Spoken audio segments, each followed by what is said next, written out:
très impressionné et ça prouve que la visibilité du dispositif médical augmente année après année, après intégration d'UDM dans les travaux du CSIS, même si le CSIS est encore majoritairement centré sur le médicament.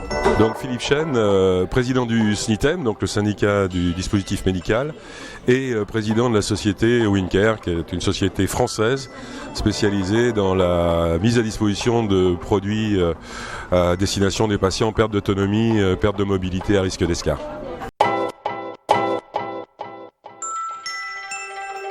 Déjà, ce sont des attentes en matière d'état d'esprit. C'est-à-dire que nous, ce pourquoi on plaide au niveau du SNITEM, c'est une co-construction de la régulation. Et donc, on a, nous, un certain nombre d'idées que je ne vais pas forcément partager aujourd'hui avec vous, sur ce que l'on souhaiterait voir dans cet accord. Mais dans tous les cas, ce qui nous paraît vraiment important, c'est de sortir de la régulation annuelle, de rentrer dans une régulation qui nous donne de la visibilité, de la prévisibilité, en ayant une approche médicalisée de la régulation et qui permette d'associer l'ensemble des acteurs en fonction de leurs besoins. Alors évidemment, ce sera une discussion entre nous, syndicats et le CEPS, mais on essaiera d'intégrer le plus possible les besoins de l'ensemble de la filière.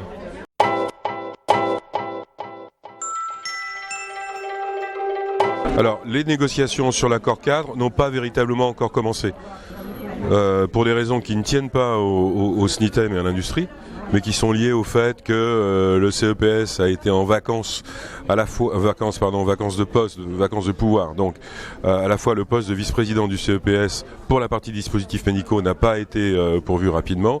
Maintenant c'est le poste de président du CEPS qui reste à pourvoir.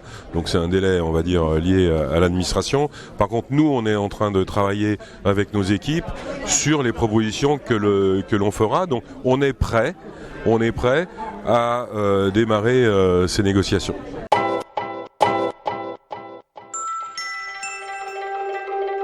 Alors, la façon de tenir compte de l'hétérogénéité du secteur en tant que président du syndicat, c'est d'une part de segmenter ou de faire le tri entre ce qui est commun et transversal, d'accord ?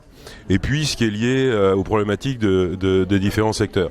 Donc notre organisation en tient compte, c'est-à-dire qu'on a dans notre gouvernance, on a un bureau, on a un conseil d'administration qui est censé travailler sur les problématiques transversales, et il y en a beaucoup, que ça concerne l'évaluation, l'expertise, la régulation, etc., etc. Chaque fois qu'on tombe sur quelque chose qui est lié à un secteur, ensuite on a des groupes sectoriels qui, eux, sont présidés toujours par un industriel accompagné par un collaborateur du SNITEM.